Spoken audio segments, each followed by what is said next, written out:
Let's start with InGenius Prep introductions. So I'll try to keep this very quick. I know that you guys didn't come here to hear about InGenius. I came here to hear about admissions and the LSAT. What makes the organization unique are a few things. Firstly, we have over 150 former admissions officers and over 75 what we call graduate coaches, which are individuals who, like me, went to some of the most selective law schools in the US. We have a pretty expansive network of university professors and companies, law firms, NGOs, at which our students can do both academic and non-academic internships. We have a pretty large database. So we actually started this when I was a 1L at Yale, and my co-founder was a 1L at Harvard. And one of the things that we were trying to do is like disaggregate the law school application to all of its constituent variables, like where you're from, what you majored in, what school you went to, what your GPA was, what your LSAT score was, what your extracurricular activities were, whether you were a local, regional, or national champion in something. And so we put that through kind of a pretty rigorous regression analysis, and we got some pretty interesting, kind of factoids out of it. I mean, sort of some things that were somewhat unusual, like statistically the most successful major for applying to Stanford Law School was music. Obviously, that's in part due to the fact that so few people with a music degree were applying to Stanford Law School, but there was just a lot of interesting things in there generally. We learned a lot about the admissions process from examining it at that sort of bird's eye view. And then finally, our results. We have acceptances at every top law school. We do every year. Fundamentally, we believe that as long as you have got the sort of requisite academic qualifications, including and perhaps most importantly the LSAT, which Steve will talk about, if you're able to tell a convincing story on the application about your potential value as a law student and future lawyer, and particularly about the experiences you had and how they relate, sort of teleologically is not the correct word, but I'll use that word, teleologically, between what you have done and sort of the kind of future projection of you as a lawyer, that you will dramatically increase your chances of getting in. So this is just a look at some of the former admissions officers we have on the law side. I'm particularly fond of Jean and Christina, who both come into the New Haven office somewhat regularly. Jean was actually the first former admissions officer from a law school that we hired. She's really great. She was the director of admissions there for 16 or 17 years. So enough about the company. Let's talk about how applications are processed. So we'll start with some basic data. There will also be some true falses. So if I ask a true false, you do me a great service if you actually type an answer into the question and answer, or not the Q&A, just like the chat box, I think is probably easiest. That way it just feels a little bit more interactive. So one thing to note is that law school applications are going up. You can expect that not only will the velocity maintain, it will accelerate, which is to say that COVID and any kind of economic disruption tends to have the effect of driving people to apply to graduate school because the job market sucks. Not any good reason to think that wouldn't be the case here too. So all of you are unfortunately facing a slightly more competitive future applying to law school than you might have several years back. But this has been a trend for a while. Basically, after 2008, there was a pretty solid dip as law firms were kind of freezing hiring. A dip in terms of, the kind of first reaction was an increase. The second reaction was a dip, and then it's been sort of steadily increasing since then. I would say that safe bet it's going to continue getting increasingly competitive. How about this, true or false? Schools have an algorithm to determine who is accepted or rejected.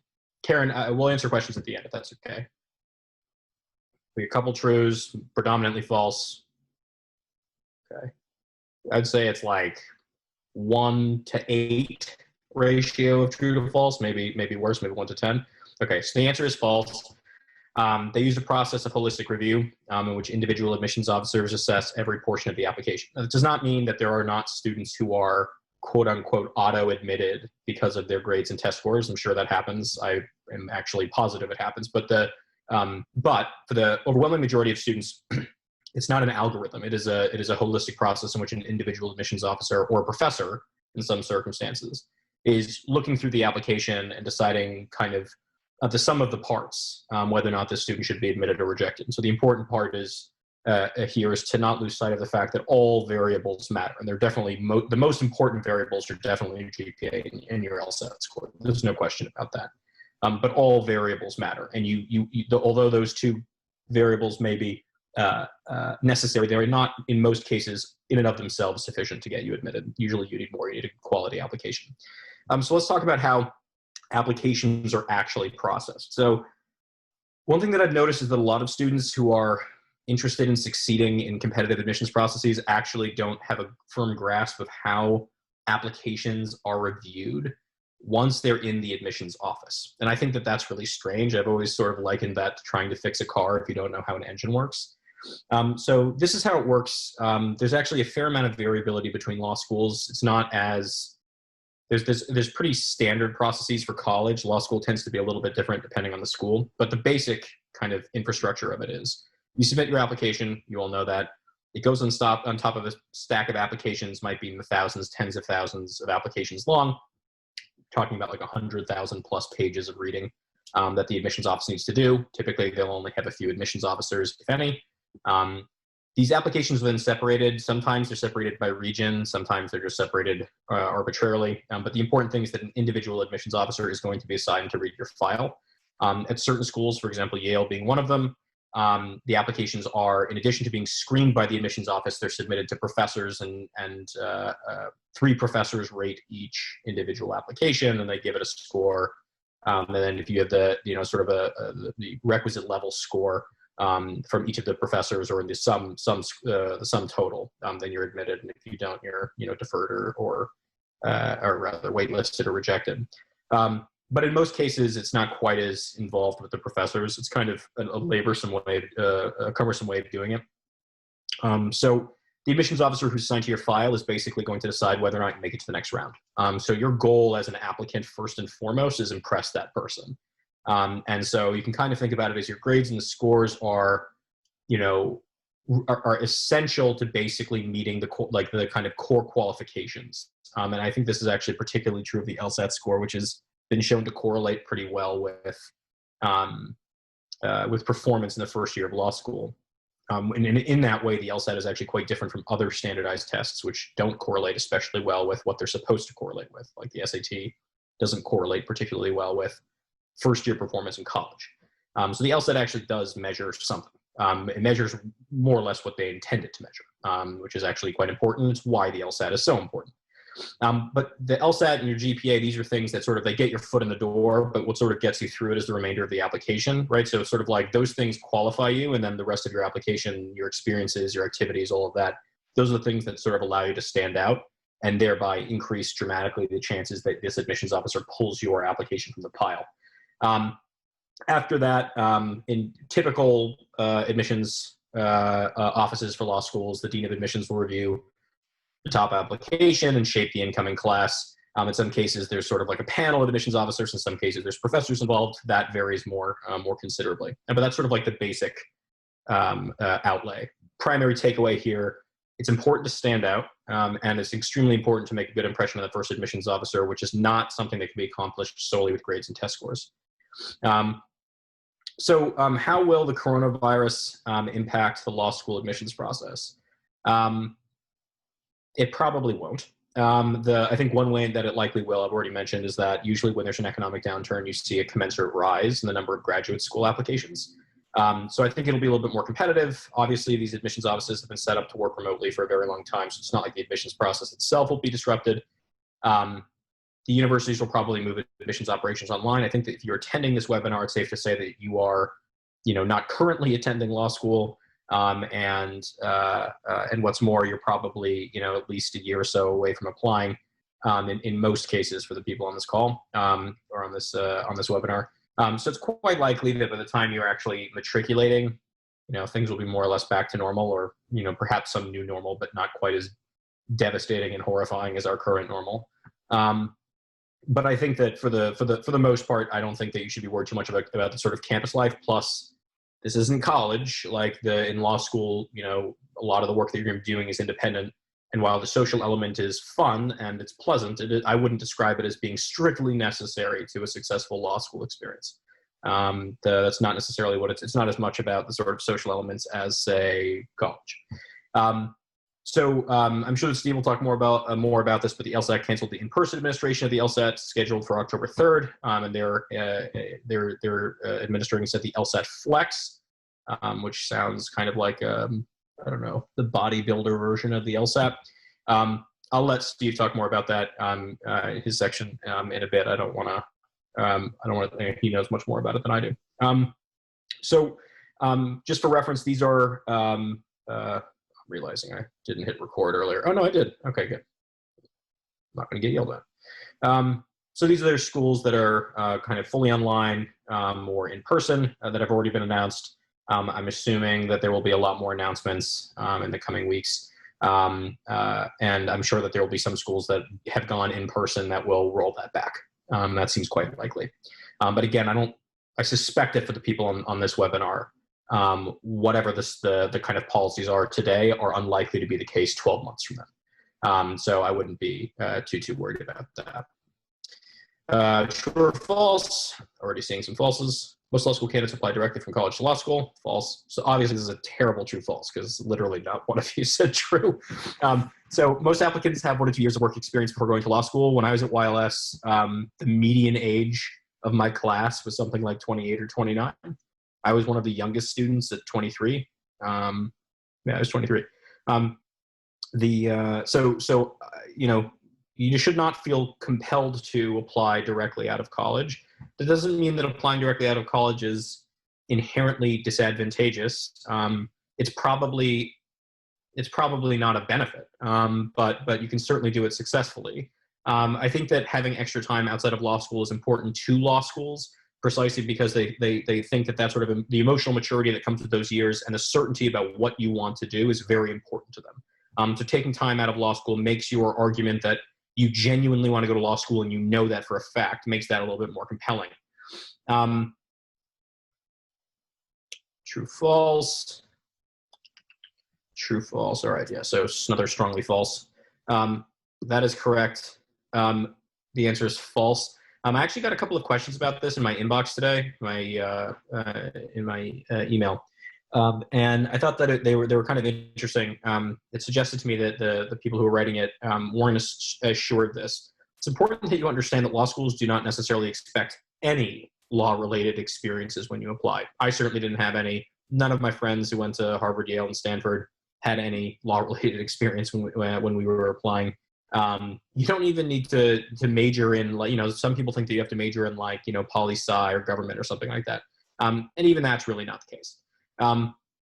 Law school is truly one of the few graduate programs that does not expect prior experience. What I tell people generally is that it is much more important to have a clear passion. So for example, maybe your clear passion is education and educational policy, right? That's very interesting. It doesn't have to be clearly related to the law and the stuff that you do in college. You just need to be able to relate that to the law in the application. Explain how your prior experiences in educational policy or in education generally have led you to a career in law, and how do you want to apply the law to that interest, right? Or maybe it could be sports. I had a couple of friends at YLS who were interested in sort of sports management and stuff like that. And they'd done work for professional sports teams before they came to law school. And they had no interaction with the law whatsoever prior to that. But what they wanted to do is they wanted to get a law degree and then they wanted to become an agent, which is a somewhat unusual desire for a student applying to some of those law schools. But so the point is that it's not so important that you have a particular interest that is law related. What is important is that you have kind of a theme, something that we call an application persona.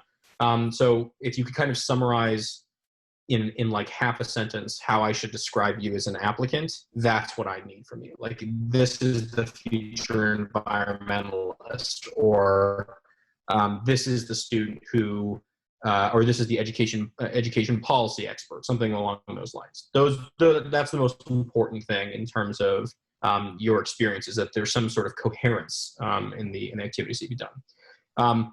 And the persona, RBG Junior, Ginsburg all the way. Let's talk about the kind of 4 critical factors in standing out. So I've already mentioned that, like, if you're going to impress that admissions officer assigned to your file, standing out is extremely important. And grades and test scores are only one in a kind of slew of variables that sort of allow you to stand out. So generally speaking, a kind of simplified paradigm of understanding what standing out means in the law school admissions process is as follows. So you sort of have threshold grades and scores, and this is sort of bracketed off for a couple of reasons. One of which is that I sort of think of this as a kind of necessary precondition to be qualified to be admitted. None of the remainders, I think, are necessary in and of themselves. Collectively, they are probably, though, all entirely. Which is to say that you can. It is not enough to just have an application persona if you don't have leadership and diversity, if you don't have direction and fit, so they're sort of jointly and severally necessary. The threshold grades and test scores is where we will begin. They are very important. If anybody tries to tell you that the LSAT or the GPA are not important for law school, they are definitely not telling you the truth. They are more important to law school admissions than the GPA and SAT scores were for college admissions. This is a statistical fact.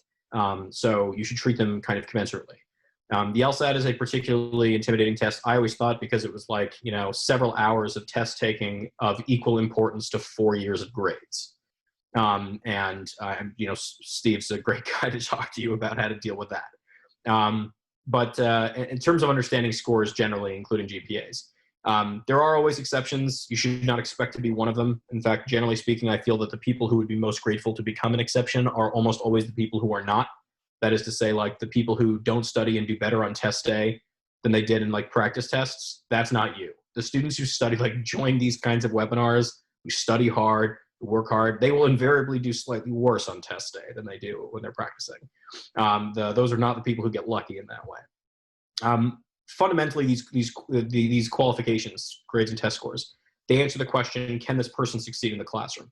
And as I mentioned before, both GPA, or I mentioned this in respect to the LSAT, but both GPA and the LSAT have predictive value in terms of whether or not a student is likely to succeed in the first year of law school and beyond. So that is kind of a big part of what they're looking at. There's kind of a second tier to this, which is that part of the way that the U.S. News and World Report ranks law schools takes into account admitted students' LSAT scores and GPAs. If they admit too many students with a lower than average LSAT score GPA, they do risk potentially, diminishing their rank. I've never heard of an admissions office making such explicit calculations on a student-by-student basis, but I assure you that at the dean level, that is something that they are keeping in the back of their mind. They have this calculated. They have the averages calculated long before the class is fully taking shape. Many applicants with great scores get rejected. Happens all the time. So you should not assume that getting great grades and great test scores are both necessary and sufficient. They are not. Likewise, there are applicants with low scores who get accepted. We once worked with a student who got a 155 on the LSAT and got into Yale Law School. She had an unbelievable GPA, went to a top undergraduate school, had a lot of great work experience, and had done an academic research project with a very famous professor from Yale Law School who liked her so much he walked her letter of recommendation into the admissions office. So it's possible. I've seen it. There were, I've seen sort of these crazy circumstances. Again, don't assume that it's going to be you, but you also shouldn't be so disheartened by a low GPA or a low LSAT score that you don't bother shooting for it. What's a splitter? For those of you who, I don't know if it's still trendy to troll toplawschools.com. I think that might have gone out of business a couple of years ago, but that was where it was at back in the day. All the neurotic law school applicants were hitting up those forums hard and trolling one another. And on there was a lot of talk of splitters, which were individuals who have either it's Reddit now. Oh damn. Well, that's too bad. You guys are really missing out on the 1990s web infrastructure of toplawschools.com. I'm sure that Reddit has plenty of trolling. High LSAT or low GPA, high GPA, low LSAT. Fundamentally, it should be obvious that if you have a low one of them, you want to have as high as possible of the other one. Generally speaking, if you're sort of 40th percentile or, something around there of each. It's better to be like 80th percentile of one and like lower, like 20th percentile of the other. That is partly anecdotal. I've seen some data to suggest that is the case. I've also talked with a lot of admissions officers who said that's the case. But it's not necessarily always the case. But it does seem to be the case that splitter is better than just sort of like, I don't know what the term for somebody who's just sort of like below average generally across the board. The GRE and GMAT trends. Schools have started to accept the GRE and GMAT. There are over 40 law schools that accept the GRE, including all of these. Generally speaking, a lot of you are going to be applying to 10 or so law schools. Some will apply for, fewer, some will apply for more. I would just make sure that before you choose which test you are going to take, that you maybe take a look at the list of schools that are accepting it and make sure that all of the schools you want to apply to accept it. I also feel a little bit like this was instituted during a period of time in which law school applications were not doing so well. I assume that they'll keep the policy. I'm not sure why they wouldn't. But I would err on the side of taking the LSAT. I genuinely think that the LSAT is sort of a valuable predictive tool, and I think that law schools see that too. And I'm not necessarily sure that you will benefit from taking the GRE or the GMAT. I think that probably, unless you have a good reason to take those, like you're also applying to business school, you're also applying to graduate programs, probably err on the side of the LSAT. GMAT, here are some of them. This is a quote from Gene Webb. I am doing okay with time, but not great. So I'm just going to hold it here for a second. And yes, the Q&A will be at the end, guys.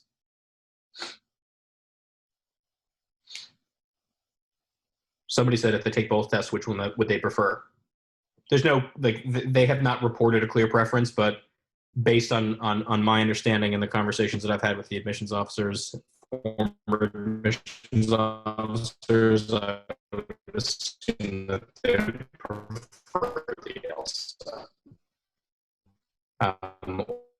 Or at least behave that way.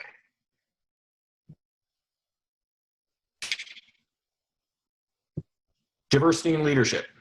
Diversity, what I mean is ethnic, racial diversity, but there are many other forms of diversity. Other similarly situated applicants. Just one more time. Differentiates you from other similarly situated applicants.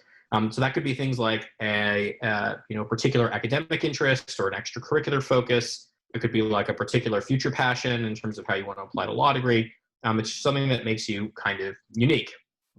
So for example, it could be like something like starting a nonprofit or starting a business. Things that are not going to allow you to become, things that are not going to help you diversity. Doing consulting after graduation, there's a lot of that. Unfortunately, law schools do tend to like Teach for America, but like a lot of kids from TFA are coming to law schools. So I'm not sure if I would necessarily call that, it's valuable experience. I'm not sure if I would necessarily call that unique or diverse experience. But not that either. Doing a political science degree, that's not going to help you be diverse either.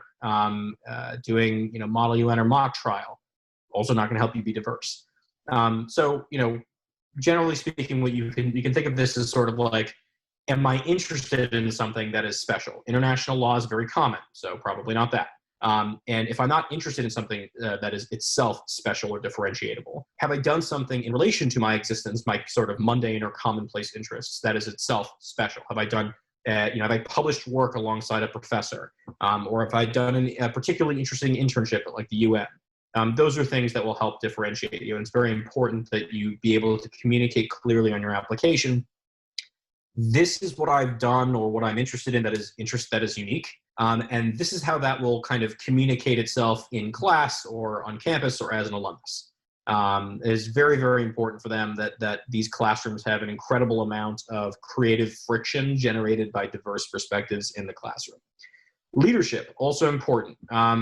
This should sort of go without saying. The title is not as important as the actual impact that you make. So if you say I was the president of X, Y, and Z, and you cannot, I was the president of X student organization on campus, my follow-up question is invariably, okay, well, tell me what tangible impacts you had in that position. If you do not have a good answer to that question, I really will not care about your title. So title is a part of it, but tangible impact is probably more important than title. It's also great if you start your own organizations. I don't see anywhere near enough students doing what I would consider to be entrepreneurial things in college who want to go to law school. There's a real dearth of entrepreneurship in sort of the law school context. Basically, nobody came from an entrepreneurial background. So if you started something in undergrad, that's great. And again, it doesn't have to be directly related to law. Probably, in fact, will not be. Direction and fit. Generally speaking, in your application, what you're thinking about addressing is sort of you, who you are, the law generally, why you want to be a lawyer, why the law should want you, and the law school that you are applying to. We call this the application trinity. You could just, it's just those three components are important. Things to avoid.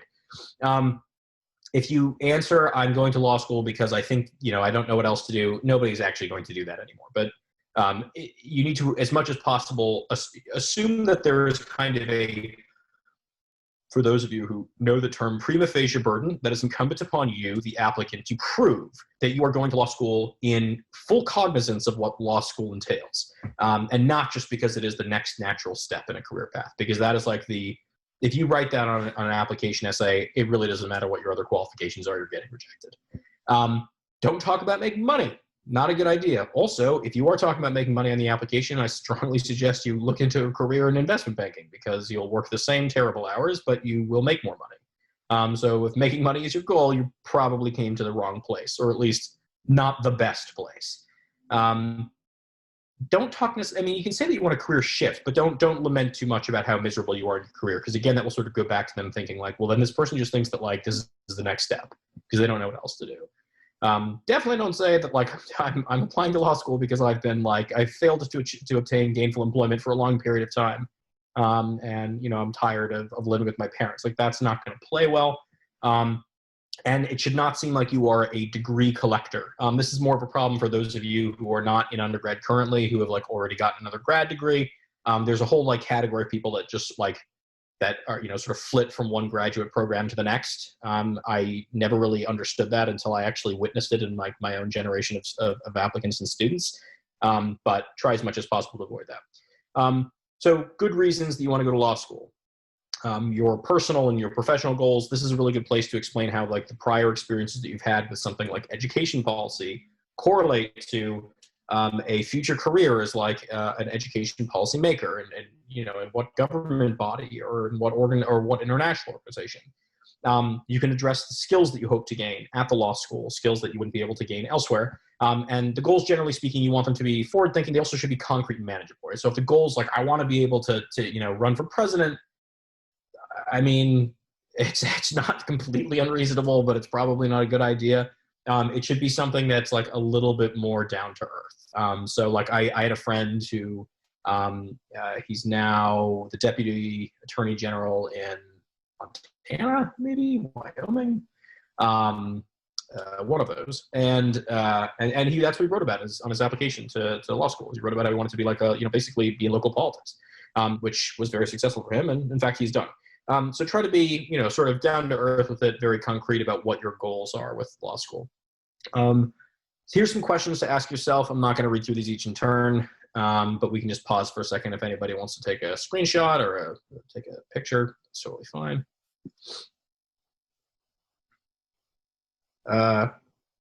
Just because we're paused here. Is federal clerkship a fair goal? It's a little bit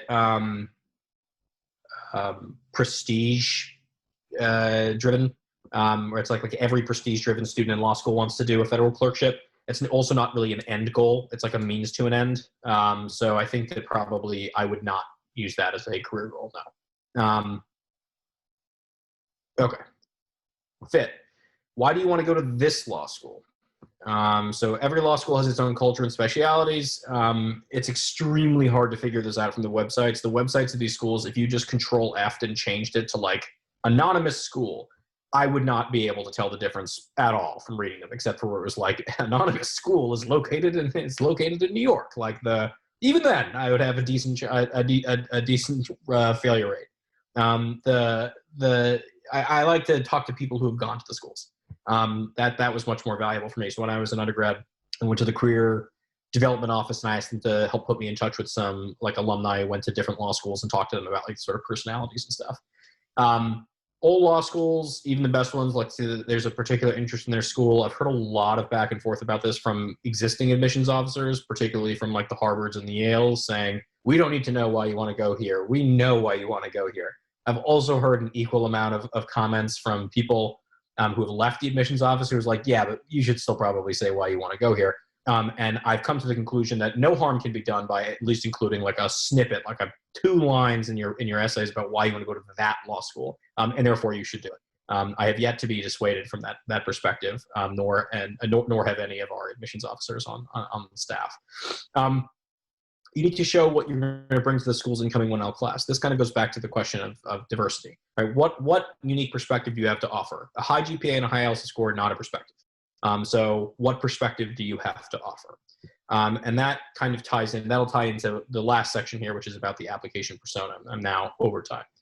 How to demonstrate fit. You can show genuine interest and enthusiasm, do your due diligence in the school. I generally say you need to have like at least 3 good reasons why that particular law school and not others. And that last part is very important, the and not others. Because you can't just say things that are true of this law school and also true of all of the other law schools. You do genuinely need to have, answers that are specifically targeted at the law school that you are discussing. You should also talk about specific clinics and specific classes and professors that you want to work with. So you should have done enough due diligence that I could say, NYU Law School, what's your professor that you want to work with? What's the class you want to take? What's the clinic you want to do? And you should be able to rattle those off. That means that you've done your due diligence. Show how you will benefit. You should also be able to show what you'll contribute. So it's not just about what the law school can do for you. It's also what you can do for them. You should be looking at both of those things, right? And you should be discussing both of those things in the application. Here are 2 candidates. This is real qualifications, real credentials. What I would like us to guess is who gets into Harvard Law School. And I don't need to know why just yet, but let's just vote. It's Cindy or Jane. It's not both.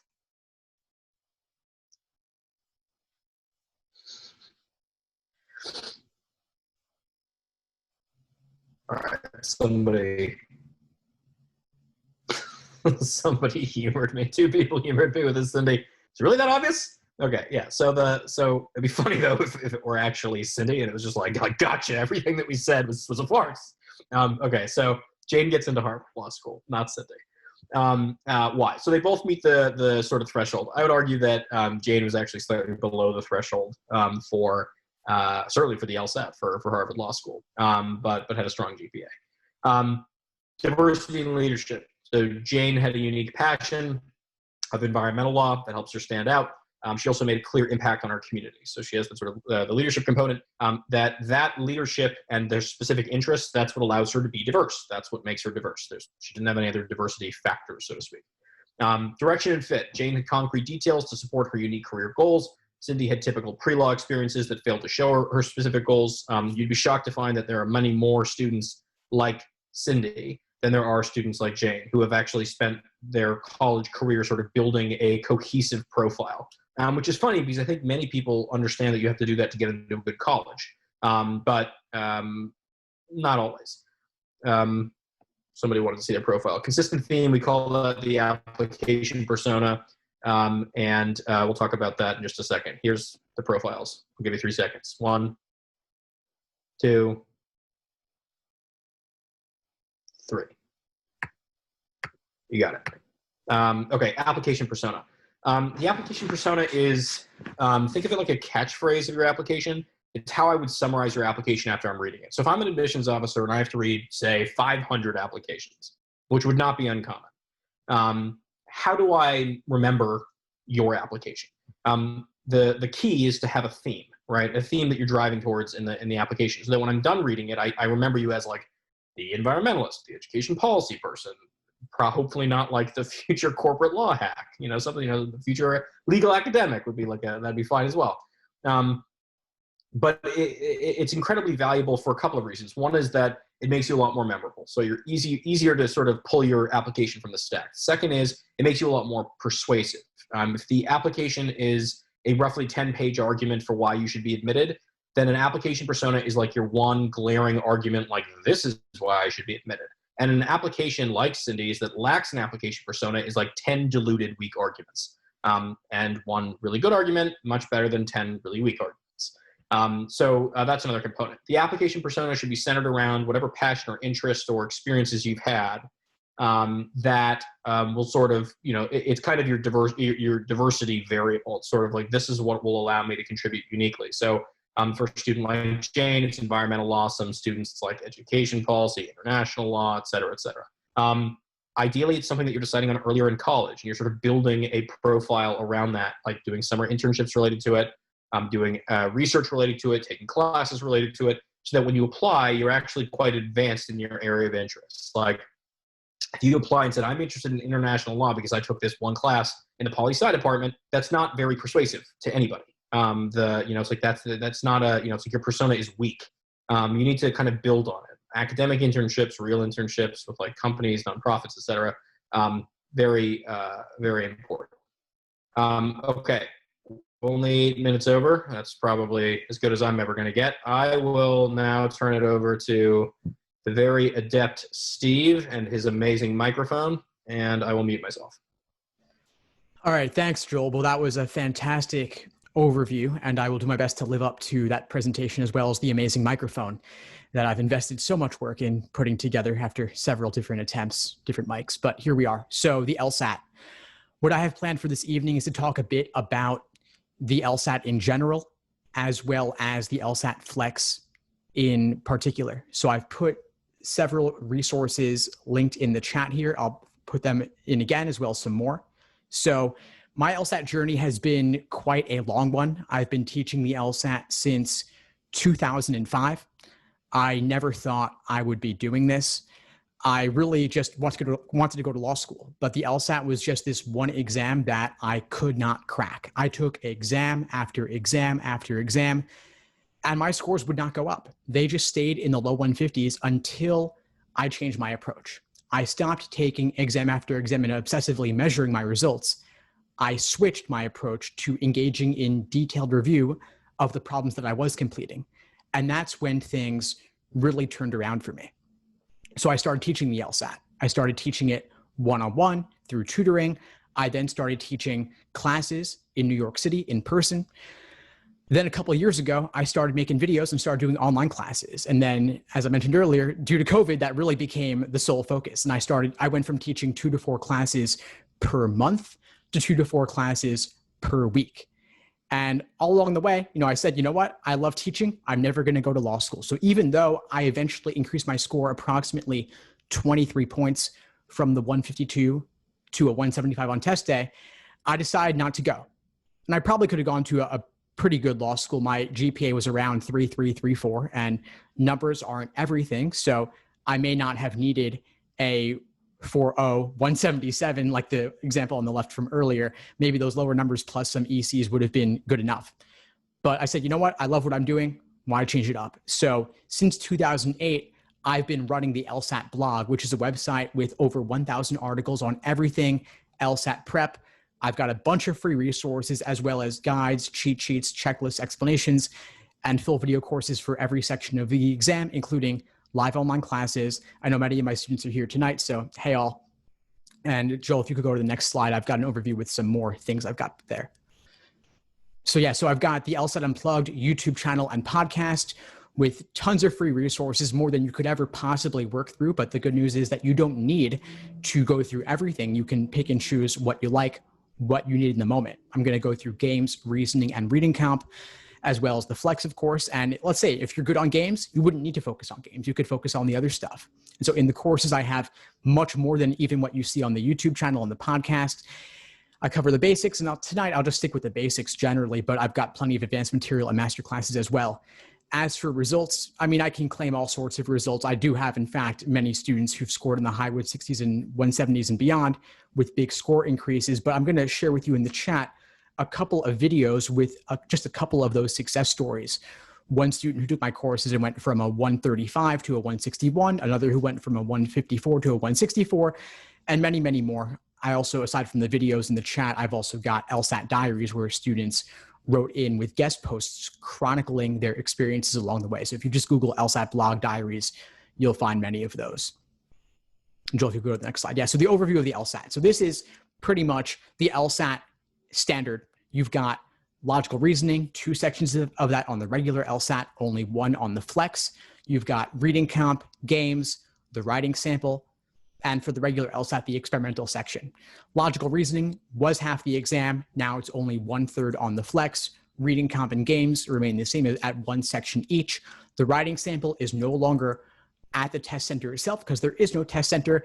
And it's also previously, even before COVID, it was moved online anyway. And so that was LSAT's chance to try out what would it be like to administer something online. The writing sample, of course, is that proctored online. Now it's online like everything else. Does the writing sample matter? I mean, Joel could maybe speak a little bit about that on the admissions side, but my understanding is that because it's typed now, because it's online, they can actually read what you're writing. They maybe have more reason to look at it than they would have previously. As for the experimental section, that is not in existence for the Flex. They're not even doing it for the Flex anymore, which is a reason why the Flex can't go on forever as is. LSAC does need a way to test out future exam questions. Regardless, the experimental is unscored, so it doesn't count, but they don't tell you which section it is. So just something to be aware of there for the Flex. We don't have it, just the 3 sections, and I'll get more into that later. Next slide, Joel. So the LASER approach. So LASER is an acronym standing for Learning, Accuracy, Sections, Exams, and Review. And that is the framework underlying my LSAT study plans. And so learning is theory, basically reading textbook chapters, watching videos, covering the basics. Then A is for accuracy, individual questions by type, drilling to get the proper perspective from which to view each question. So what is a strengthening question versus a most strongly supported question? What is necessary assumption versus sufficient assumption? It's really important to know the difference, but it can be tricky to sometimes know what they're even asking you about. And so accuracy, that second phase, is where you figure that out. Then S is doing individual 35-minute timed sections to work on pacing, how you allocate your time. E is for endurance and exams. For the regular LSAT, doing 5-section exams. For the Flex, doing only 3-section exams. But either way, it's all about properly simulating test day conditions. And then R is for review, which is really what was the key for me in unlocking my own LSAT success, and is the key for so many of my students as well.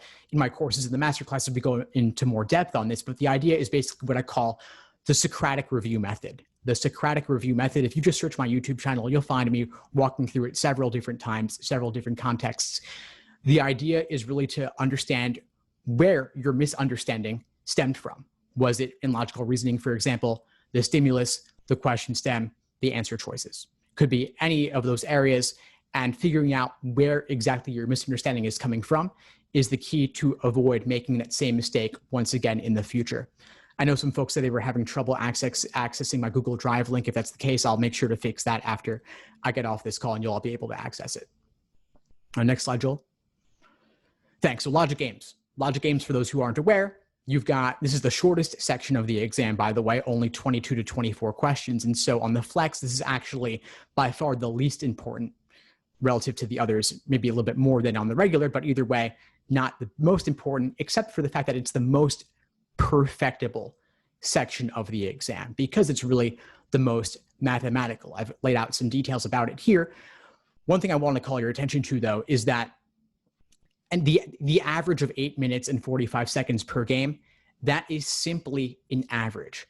I find far too many students have difficulty actually keeping themselves to that strict time constraint, when in reality, you don't need to. Not all games are of equal difficulty. Some games, ideally, should be only 5 to 6 minutes long, meaning you should get it done in 5 to 6 minutes. I know it might sound crazy, but it actually is possible.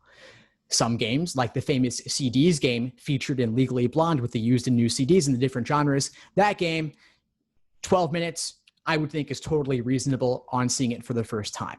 The key is to drill these games, to drill them by type, and then to drill yourself even just in terms of full-length timed sections.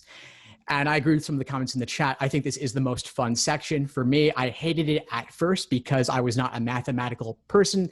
That's just not how my brain works. I was much more of a verbal person, so the logical reasoning and reading comp were better for me. But over time, I actually came to love the games because I saw the patterns in terms of how different games relate to each other. And so in a moment, we'll talk about ordering versus grouping. You'll see some of those common patterns there. So next slide, Joel. Thanks. So game types. I think game types are overemphasized, which is why I'm keeping it fairly simple as I can here. Sequencing, grouping, combinations. Some people will say ordering, others will say sequencing, same idea.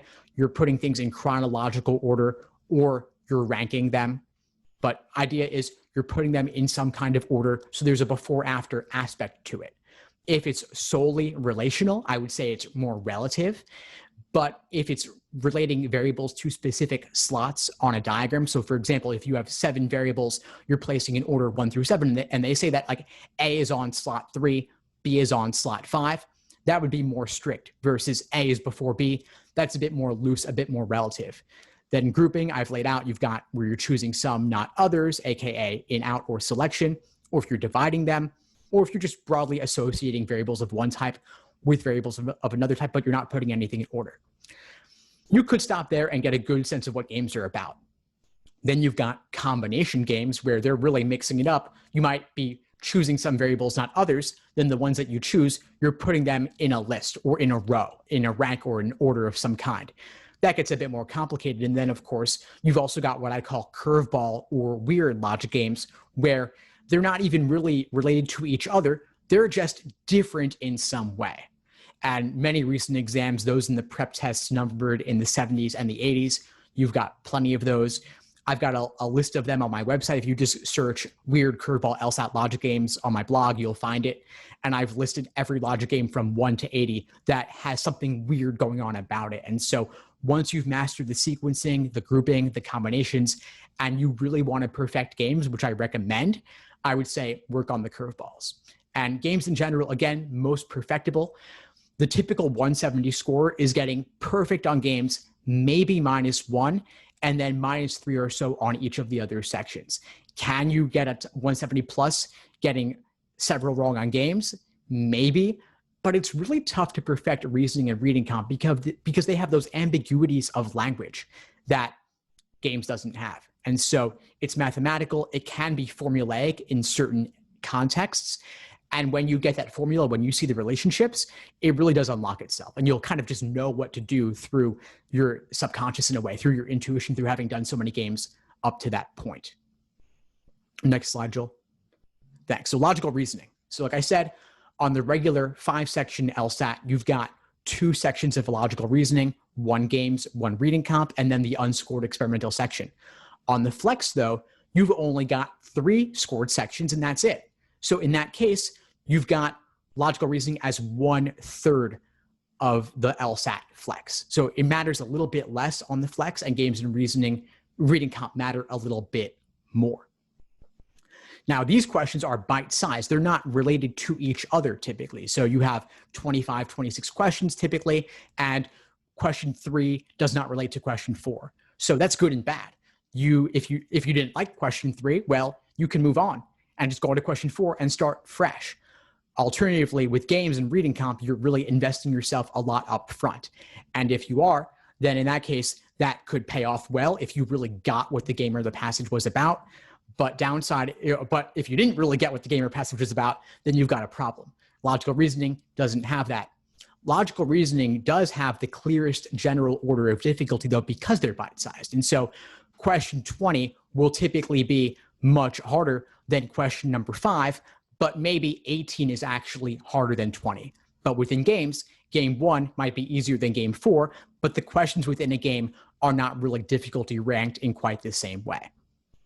Again, average amount of time, approximately 130. In reality, maybe more like 125 or 123, meaning 1 minute and 25 seconds.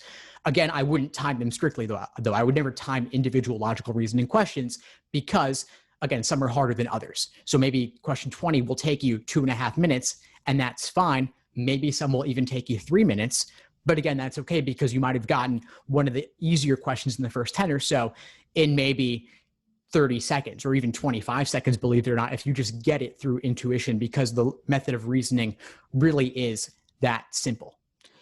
I get questions about pacing a lot. I had a question about pacing submitted in advance, and really, how do you deal with that order of difficulty? I would say if you're aiming for 165 plus or 160 plus reasonably, I would aim to do the first 10 questions in approximately 10, 12 minutes, which is a fast pace, less than 125 or 130, but that builds up a time bank to allow you to solve the tougher questions later in the section and devote more time to them. And you can move on to the next one, Joel.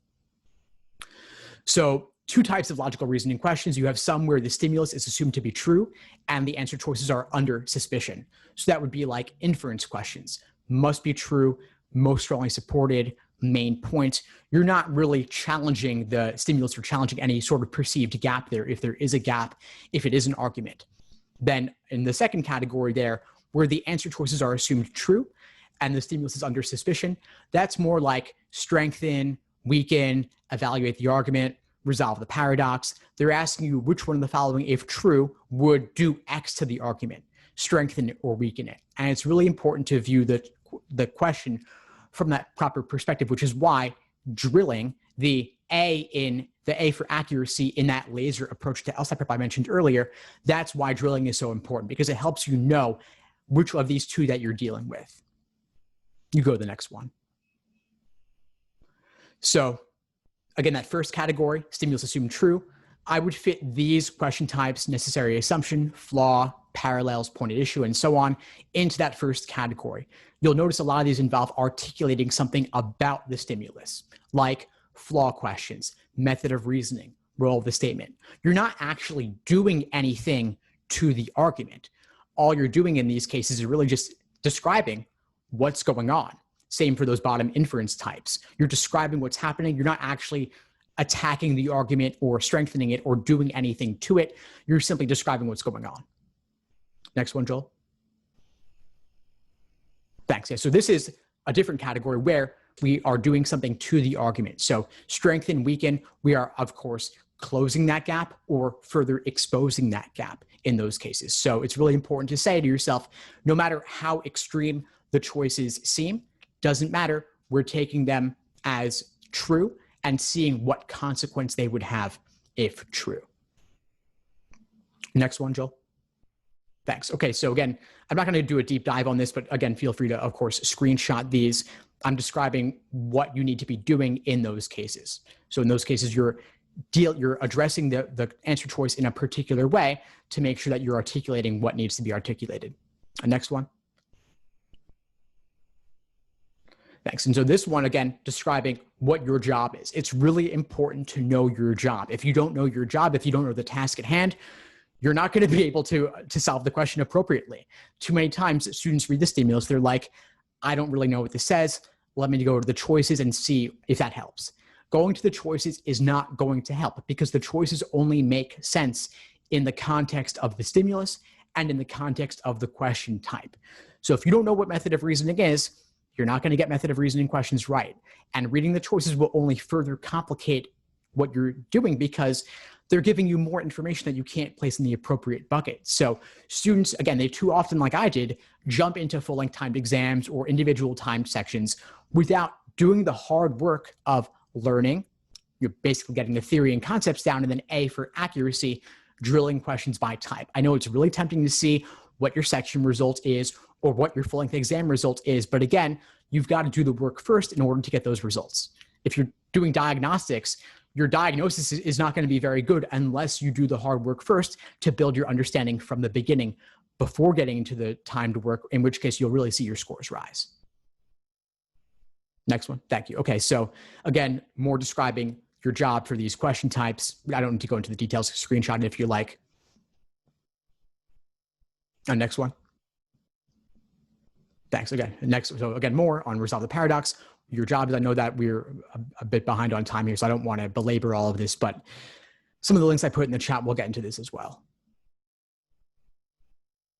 So approach, logical reasoning approach. Joel, could you go back one moment just so that somebody can screenshot that?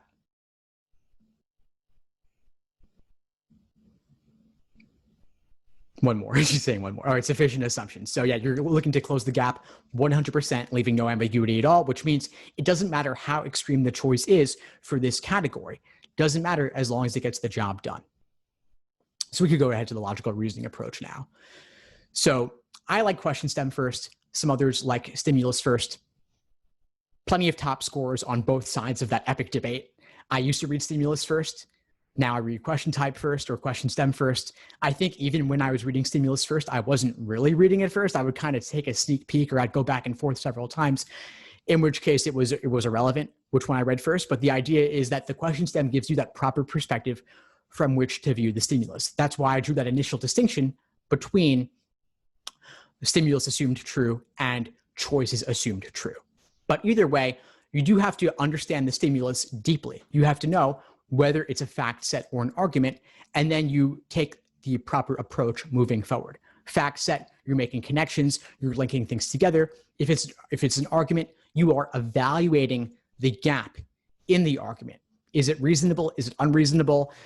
Those who have been to law school, I haven't, they'll tell you there's this reasonable person test where it's really in the eye of the beholder. It's based on common sense, whatever that is. The good news is the LSAT is not asking you to evaluate how reasonable something is. That even can't really be quantified that well. But I say reasonability because, and I'm not sure if that's a word, by the way, the idea is that you want to engage with the argument in a real world sense, like you were having a conversation with somebody. Logical reasoning is not really about formulas. It's not really about diagramming. Games might be, but logical reasoning is really mostly informal logic, which requires evaluating it like you were having a conversation with somebody, and that will allow you to better determine what you're dealing with and how to approach it using all those different question types. Reading comp. So reading comp has not changed since June 07. You've got now 3 long passages, 2 short dual or comparative passages. Again, you have that average of 845 per passage, like you have 845 per game. That is simply an average though. Some are easier, some are harder. I worked through the riddled basins of attraction passage with somebody recently. I think that's from Prep Test 50. Super tough passage, 12, 13 minutes, no question about it. Same goes for this passage on the Big Bang Theory and the creation of the universe and the multiverse. Super hard passage, again, 12, 13 minutes, not simply 845. The idea is some are easier, some are harder. Don't time yourself on individual passages. And again, the order of difficulty is really hard to say.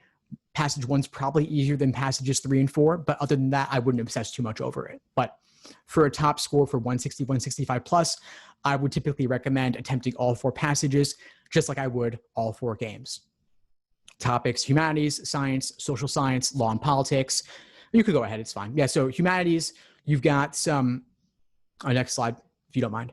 So you've got, I've broken down some typical or common topics for these passage categories. You're gonna have one on each of humanities, law, natural science, and social science. At least one of those 4 will also be on minorities or women. And so just be aware of that going in. And humanities, objectivism versus subjectivism is, I think, one of the most repeated topics on the LSAT. It'll take a variety of different forms, but I've seen this come up again and again and again. So if you're not comfortable with those concepts, look them up, go on Wikipedia. If you encounter a passage that gives you trouble, and if you get a general sense of what it was about, look it up, get comfortable with it, because it very well could come up again. I actually have a list of reading comp passages, topics that repeated multiple times. This first one, objectivism and subjectivism in general, has come up several different times. Get a good sense of what that's about if you don't like it, because it could very well repeat. So prior knowledge could help, it could hurt, but either way, I would suggest you not go beyond the passage in terms of content, but you can still use your general knowledge from the past to help you better understand what you're reading and to better bucket it. You could go on, Joel.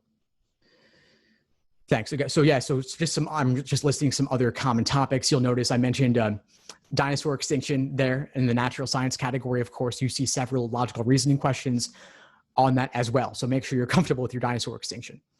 And again, the reason these topics come up in both LR and reading comp is really because they're not meant to generate an emotional response. So for example, I mentioned passages on minorities and women on the reading comp.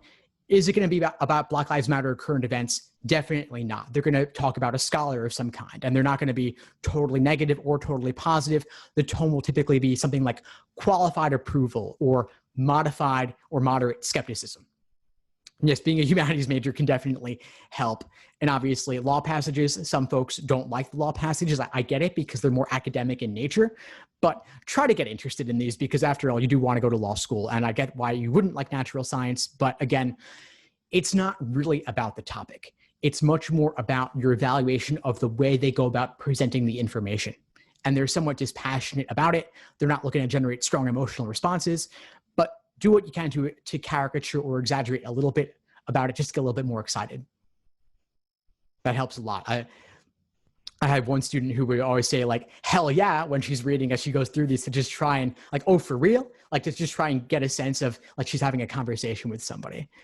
Michonne, for those in my courses who know her. Yeah, so this is just some more common topics that have come up in the past.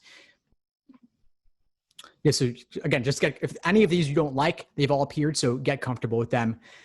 I talk about outside knowledge a little bit. It can help, it can hurt, but don't actually use it to help you solve the questions, but use it to help yourself get a general framework about what's going on. You don't need it, but obviously it could help a little bit. Reading for structure. That's the biggest thing I would think about here. Read for structure. Don't read for the details. On the digital LSAT and the Flex, you do have highlighting and underlining tools. They're not the most precise. They're not the most useful. I wouldn't rely on them. I would certainly test them out beforehand to make sure you're comfortable with how they function and their limitations. I find the most reliable thing is to make markings, minimal ones, on your scratch paper to the side and stick with that. As for scratch, you get five sheets of paper for the Flex, which is 10 pages double-sided. On the digital, who knows if and when that'll come back, you get a booklet of 12 to 14 pages. And they don't specify the size of the paper. So those who are legally minded might want to try using legal sized paper, 8.5 by 14 rather than 8.5 by 11, up to the proctor's discretion, but people have successfully used it. And as Hannah is mentioning in the chat, you can use Control F on the Flex. Control F is permitted, which can really help you to quickly find keywords back in the passage. And you can move on to the next one, Joel. So where they come from, they're not from the real world. There is nothing that is directly quoted from an academic journal. LSAC adapts materials from the real world and rewrites them for use on the LSAT reading comp. And so I found one case where they were taking a book review from the New York Times and adapting it for a reading comp passage. And so I could compare them side by side, LSAC's boringification of that topic for the reading comp versus how it actually appeared in the New York Times. Of course, the New York Times articulation of those ideas was far more interesting and engaging than the LSAT ones. And so these are purposely written to be legalistic, to be structured like contracts. Not the most exciting, burying the lead sometimes, not the most engaging, but be aware of what they're doing there. And yes, again, Control F is allowed. LSAC has confirmed this. You will be fine. The Flex, biggest difference, like I said, one section of logical reasoning, not two. If you want to simulate it, you can use LawHub, aka Official LSAT Prep Plus, to simulate the Flex. Idea is simply skip one logical reasoning section from the exam and do your 3 sections back to back, no breaks. I've actually learned that they do give a short 1-minute break between sections, but pretty fast. And do your practice tests on the computer, not in a tablet, not in a book. Practice like a game day. You could go to the next one. Yeah, so for those wondering, for the Flex scoring, logical reasoning is not double weighted. All questions count equally. So easy questions count the same as hard ones, and logical reasoning counts no more or no less than games and reading comp. The scores are still given to you on the 120 to 180 scale. Law schools have, as far as I've heard, universally confirmed they will consider, and Joel can speak to this as well, consider Flex scores the same as regular LSAT scores. If you got a 180 on the Flex, they're not going to say, oh, well, it's just a Flex score, not a real score. It's the same. Again, the size of the paper is up to the proctor's discretion, and the proctors you can't see the proctors, but they can see you. Kind of weird, something to get used to. Maybe you want to do a study with me or a live stream to simulate what that experience is like. It's kind of weird. I mean, but you get used to it the more you do it. I mean, that's kind of what I'm doing right now. I can't see everybody here, but I've gotten used to doing these sorts of webinars. I'm not saying you have to be able to do this, but you got to get used to it, at least for one proctor to watch you.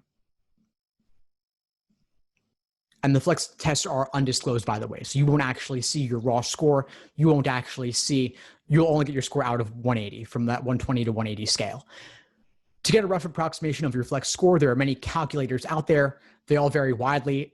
None of them are perfect, but two different methods here. One would simply be to take your initial raw score for the 3 sections you complete and multiply it by 4/3 before converting it using that exam's raw score conversion chart.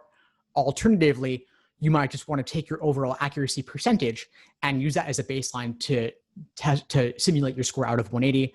But this is just a rough estimate. So give yourself a margin of error or a score band of a couple of points on each end, just to give yourself a general sense of where you're going to be. It's not perfect, but close enough. And obviously you always want the highest accuracy possible, regardless of what the actual estimation might be. Some good advice in the chat about controlled breathing to prepare yourself and deal with the stress. That's a great idea. For scheduling, the one little scheduling hack or trick, because the scheduling a specific time is really up to you on test day, that you have a range of times available from 9 a.m. to 7 p.m. Eastern time in 20-minute increments. I put some tips here on this slide about how to schedule early on the given scheduling date. LSAC will announce it typically a few weeks before it's actually available, but you might book your October LSAT, and of course, scheduling is not available yet. So it comes along a bit later, but use this trick to basically log into your ProctorU account to schedule early. Basically, LSAT creates a ProctorU account for you, and you can reset the password to log in. Now, score preview option. This is a new score preview option for first-time test takers.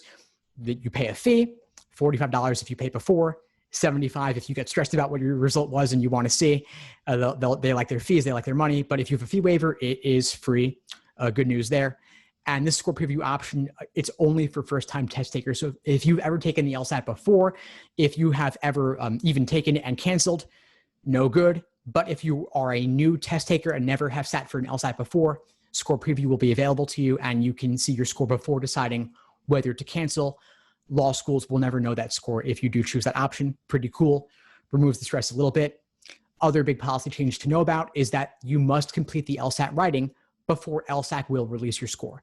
They open up the writing sample 8 days prior to the actual start of that LSAT-Flex administration for that given week.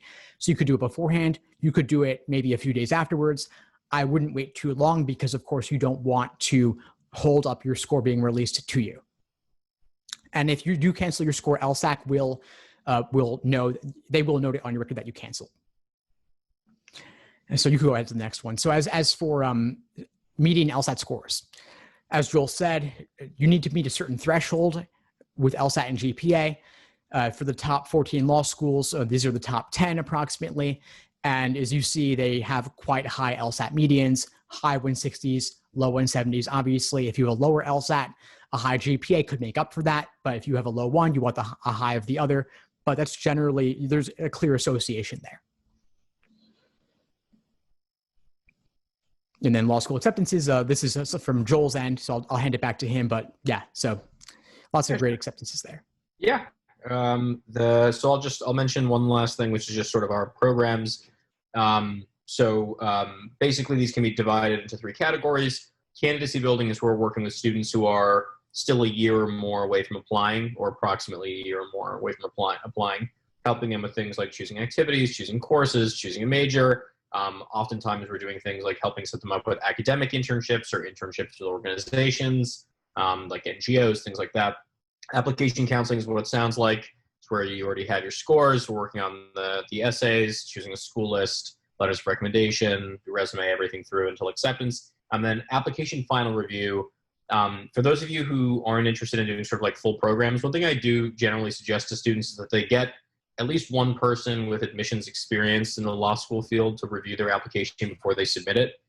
It's a lot less expensive than having somebody kind of hold your hand throughout the whole process, and can be a really good way of sort of catching any significant errors, problems. It's just useful to get the perspective of somebody who has read thousands of these, because what you think is a good application will quite often not correlate to what one of those people thinks is a good application. What you think is a good application usually correlates to what other students thinks is a good application, which is another way of saying that a whole bunch of students send very similar applications to the admissions office, and it becomes de facto not a good application. So that is quite useful. Okay, so Steve, did you want to talk about? Yeah, sure. Thanks. All right. So this is just an overview of my different LSAT course options. I've retooled everything since I had to discontinue my in-person classes.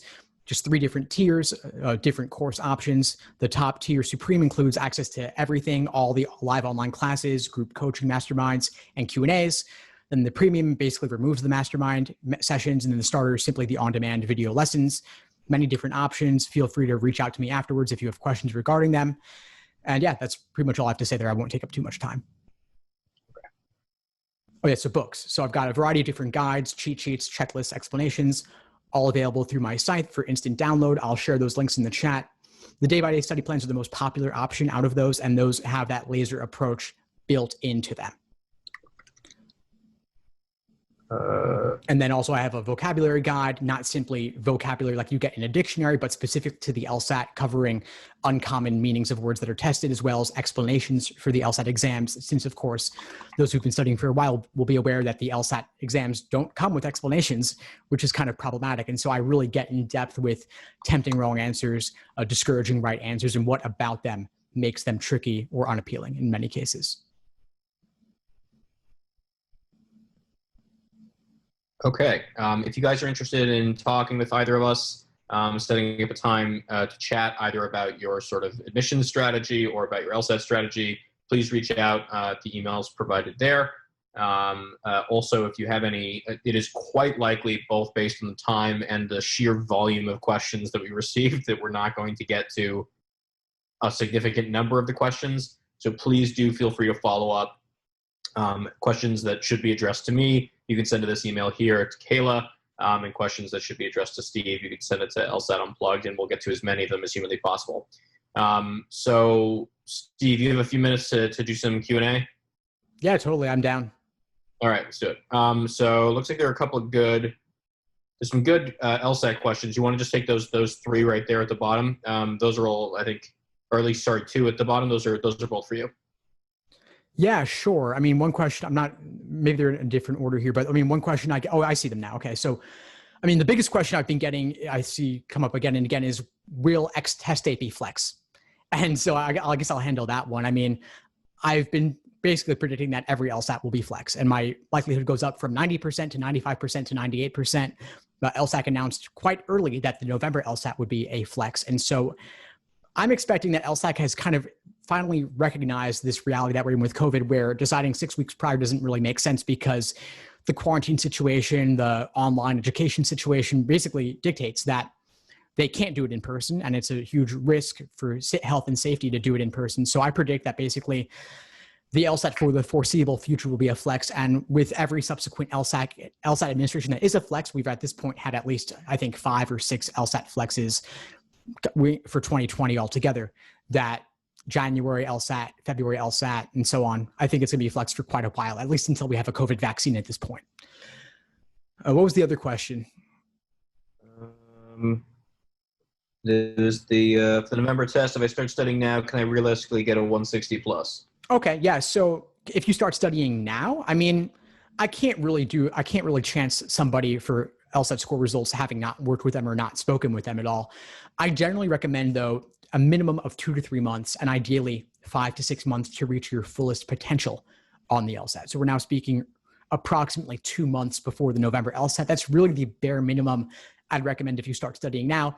If you're able to study full-time, meaning at least 25 hours a week, I would say that will help you maximize your odds, but I think you're probably better off not rushing it and going for January or February. And Joel, you could speak to this, but I would imagine that applying even a month or 2 later with a significantly higher LSAT score is worth it. Yeah, it's worth the wait. Yeah, almost certainly. Depends on what months we're talking about, but yes, almost certainly. Yeah, generally, yes. Okay. How many schools do you recommend applying to? How broad a range do you recommend? I mean, it depends on whether like the application fees sort of is a factor, but assuming that it's not, and you want to get into a top 14 school, then my recommendation is to apply to 14 schools. I have a possibly cynical take on law school admissions, which is that like This isn't college. It's not about, where it's not about where you feel at home and it's just like about what is the best place to get your career started. Like, if it's a professional degree. If I were you and I wanted to get into like a top 14 law school, I would do so. In terms of like the range of schools that you're applying to, generally speaking, a minimum of 3 to 4 schools where you are at or above the median, both for GPA or LSAT.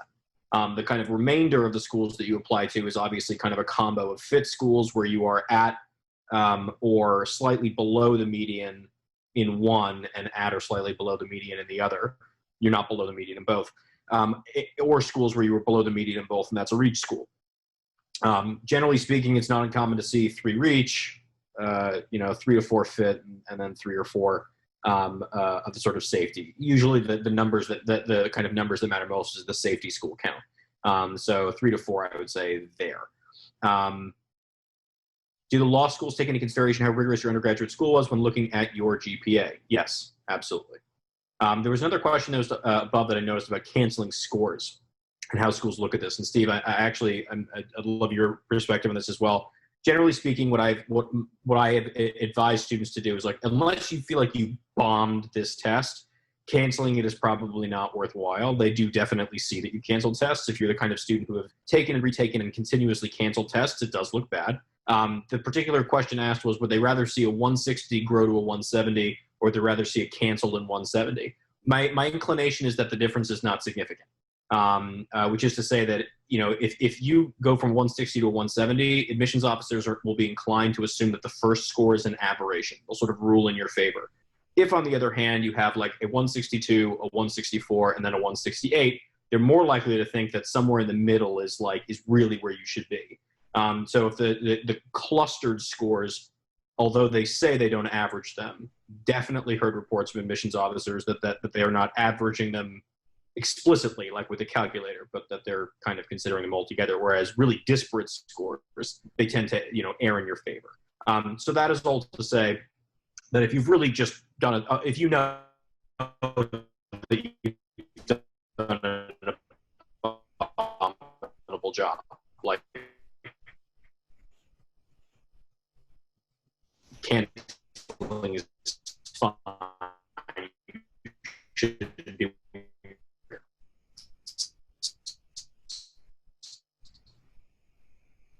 Steve, anything you like to add? Yeah, sure. I'll jump in on this one. So yeah, I would generally agree that a 160, then a 170 versus a cancellation at a 170, not a huge difference. The cluster, though, I think that probably does add some context that's hard for anybody to ignore. And they're human beings. They're going to interpret that cluster and say, okay, it's somewhere in the middle. But if you just walk out of the test feeling like it didn't go as great as it could have, and you have that vague sense of doom associated with it, that's totally normal. It's easy to walk out of the test feeling like you had no idea how it went and focusing inordinately on the problems that you didn't really know about. But because it's vague and you can't point to it and you have imperfect information, you go based on the emotion alone, when in reality, it probably wasn't that terrible. But alternatively, if you know for a fact that you bombed a game or bombed a reading comp passage or both, and you normally don't, or you totally misunderstood something completely, and that's unusual, then yeah, maybe you want to cancel, but you really have to be able to point to something specific. And I think most people shouldn't cancel. And in fact, cancellations to me are really a relic from back in the days when law schools averaged multiple LSAT scores. Now, at least in the US, and Joel, you could correct me, but my understanding is that virtually no school in the US doesn't average. And so for that reason, there's not much downside to keeping the score. And a lot of people would have canceled scores and luckily didn't, and end up doing great. There are people I've spoken with who've gotten in the 170s and thought of canceling, which clearly would have been a mistake in those cases. So I would say most people shouldn't cancel.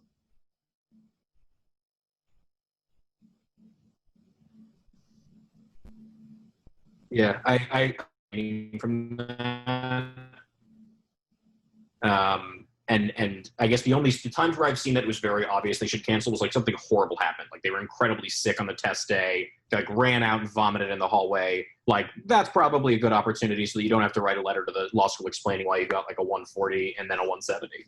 Right. One thing I add on this is with the Flex or the digital, like all the tech issues that some folks have had, they're limited cases, but they tend to get a lot of play online on forums like Reddit and such because people are pissed off, as they should be. I get it. But if you have a major Flex tech snafu, or like your internet totally cuts out, or the proctor takes over your machine and interrupts things a lot, then that's a pretty decent reason to cancel, because you can expect that next time around, hopefully that could be avoided with better proctor training or a better internet connection, in which case you could retake it and do much better. But outside of some external force like that causing a problem, I probably wouldn't cancel. Debbie, I think we got to that question. Jenny, what are the odds for someone who's a splitter to get into top 14? It depends very much on what the split is, and also what undergraduate school that they went to. Like, I had plenty of students who've also had plenty of friends who had like low 3 GPA, high 170s LSAT score from a good undergraduate school and ended up at Harvard, Yale, Stanford. It's not super common, but I've definitely seen it plenty of times. It's not a fluke.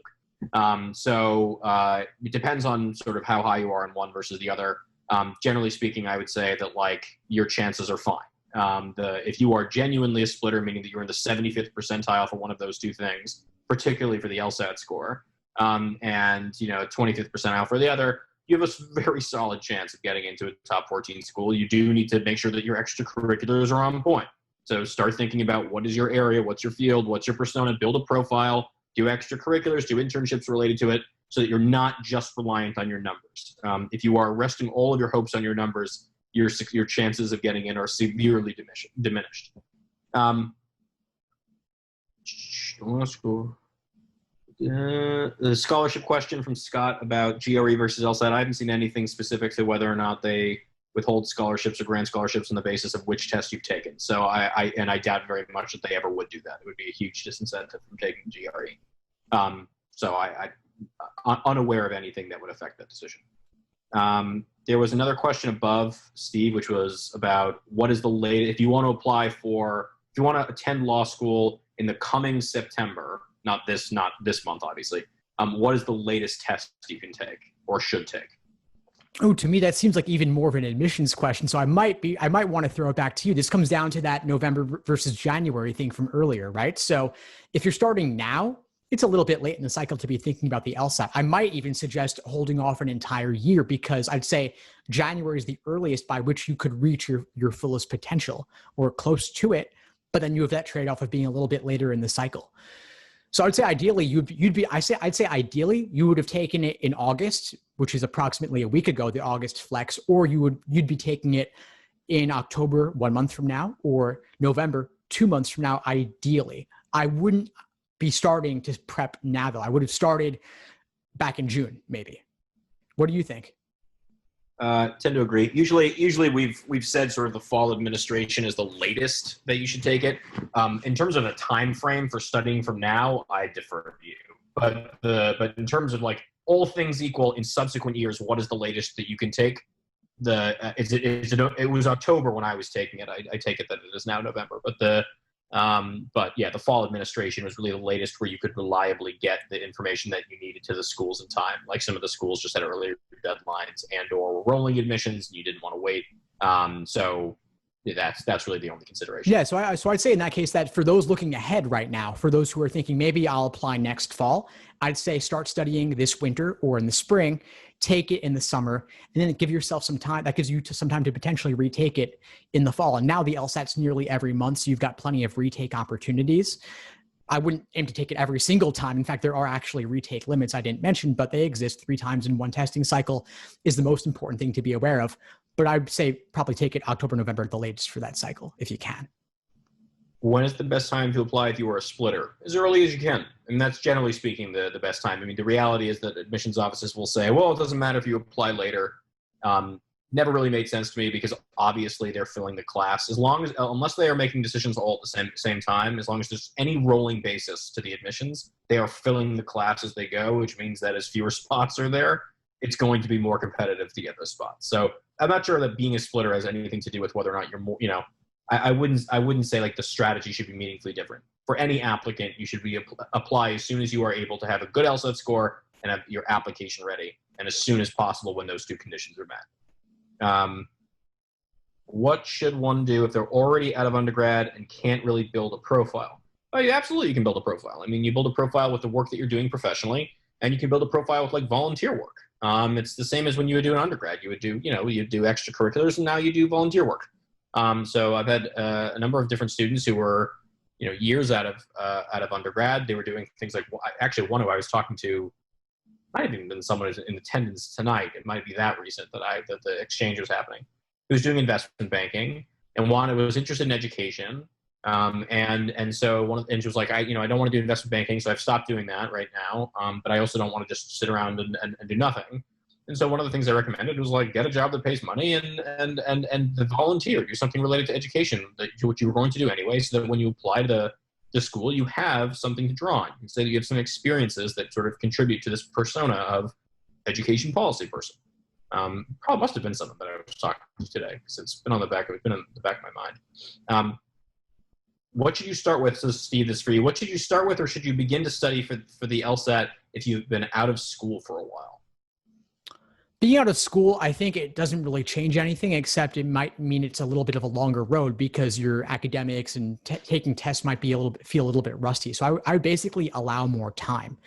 For those who are looking at LSAT prep really far out, I would say maybe you want to do some light reading before you get into the specifics of the LSAT. So maybe that could even be like reading. A great book recommendation, by the way, is called A Rule Book for Arguments by Anthony Weston, A Rule Book for Arguments. It kind of covers all these different informal logic arguments that are related to the LSAT. It's not an LSAT specific book, but that could be useful to kind of dip your toes in the water a little bit. Or folks will often talk about reading The Economist or Scientific American, or reading dense, difficult text. That's a good way to kind of get warmed up. But overall, I would just say allow more time. Start earlier. Those who are in college have a slight advantage with the LSAT because they're used to that rhythm of taking timed LSAT exams and doing difficult, dense reading that we kind of tend to, on average, move away from once you get into the workforce in most cases. So I would say allow more time is my biggest recommendation there. What's a good undergrad and grad GPA? It depends enormously on what you mean by good. For generally speaking, magna summa cum laude is that's generally speaking students in those areas we see most consistently getting to top 14 schools.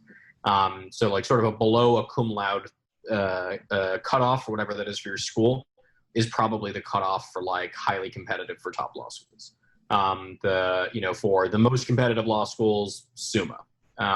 For sort of the remainder of the top 14, magna.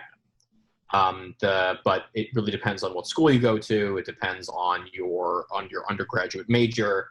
If you have below a 3.5, chances are that you're going to be below the median for most top law schools in most cases. This is actually how I should have answered this question to begin with. Most of these law schools publish the median or the 25th and 75th percentile range for admitted students' GPAs. You want to be over the 50th percentile. That's a good GPA. And so it really goes by both law school and also by undergraduate institution as well. Toya asked, what minimum score do most folks getting a full scholarship with? I don't think that there really is a minimum score. Honestly, the sort of full scholarships have to do with a lot of things. They have to do with like your personal backstory. They have to do with your GPA, your undergraduate school. They have to do with like diversity factors, like ethnicity, sometimes religion. I got a scholarship to Harvard Law School for being from Vermont, which was bizarre. It was a it was an unusually large scholarship for a really random thing. So there really isn't a minimum score. It also depends on what schools you're going to, right? So if you're at like the 80th percentile for LSAT score and GPA, and you're applying for whatever this law school is that you're applying to, the chances that you get a scholarship there are a lot higher than at a school where you're sort of at like 50% for both.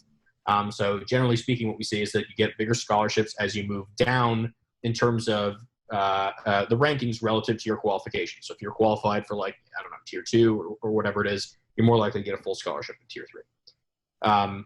Erica asked, Steve, do you provide one-on-one tutoring?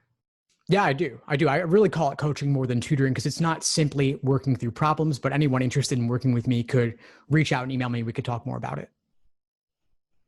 How does it look if I get a reference later from a tutorial assistant rather than a professor? Good. Generally speaking, anybody who's teaching undergraduates, that's optimal. Or rather, in this context, teaching law students would be best. But somebody who is working as sort of in a professorial capacity is great. Ideally, you can get something from like a law school professor or a law school clinic instructor. That's more likely. Doesn't necessarily have to be a professor, but somebody who can speak to you as compared to like current law students, that would be ideal.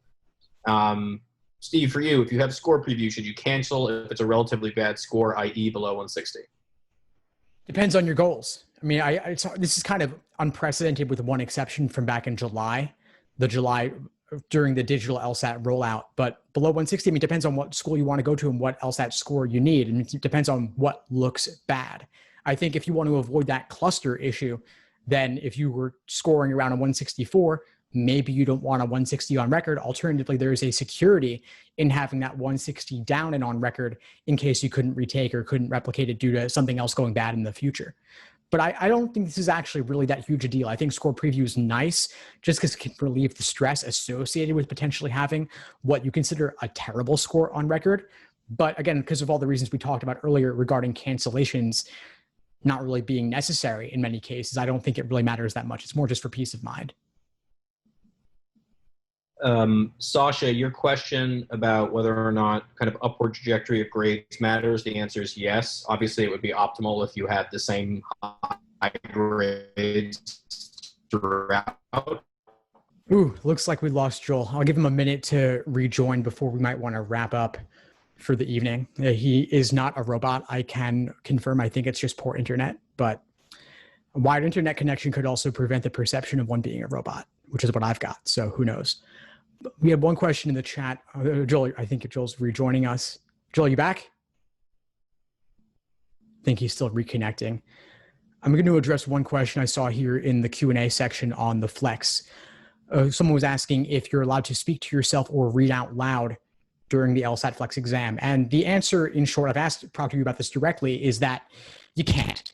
And that's because they want to avoid the perception of you talking to somebody else in the room or talking to a secret microphone you have hidden in your clothing that could be transmitting the exam content to other people.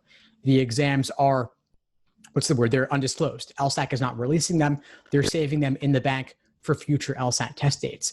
But if you were secretly recording and transmitting the information, then that would pose a problem for test security purposes. So you cannot read out loud to yourself, which is kind of unfortunate. A lot of people like to. It's called oftentimes, I call it subvocalization. This is in like the speed reading world. People will talk to themselves or mutter under their breath or mouth the words to themselves as a way of processing the information. The problem with this is that it actually slows you down a bit as you're reading. You kind of set a ceiling on your overall reading speed when you subvocalize. And so I would actually recommend, regardless of whether it's allowed or not, it's not allowed, by the way, again, just to confirm that. But I would suggest you try to avoid doing that in general, whether you were able to read out loud to yourself or not. I would avoid it altogether. I see a ton of questions in the chat. I'll try to keep addressing them, and we'll hope that Joel can rejoin us. Joel, you back? Yeah, I think let's wrap up there. If any of you guys, for the admissions questions to Kayla, for LSAT questions to Steve, thank you guys so much for being a very participatory audience. It really makes this much more fun and enjoyable for both of us to do. Steve, thanks so much. As always, I always learn something from listening to you. So really a pleasure. And sorry guys for my internet connection. If I could solve it without burning down Comcast headquarters, I would. But I'm saving that for retirement. This was a blast, Joel. Thanks for having me on. This was great. Yeah. And folks, feel free to reach out anytime to either one of us. Good night, all. Stay safe. Be well. And Izzy, the answer is yes. Please reach out over the website or reach out through Kayla. All right. Good night, all. Take it easy. Guys. Bye. Thanks for tuning into the show. Please subscribe if you haven't done so already to be notified of new episodes as I release them.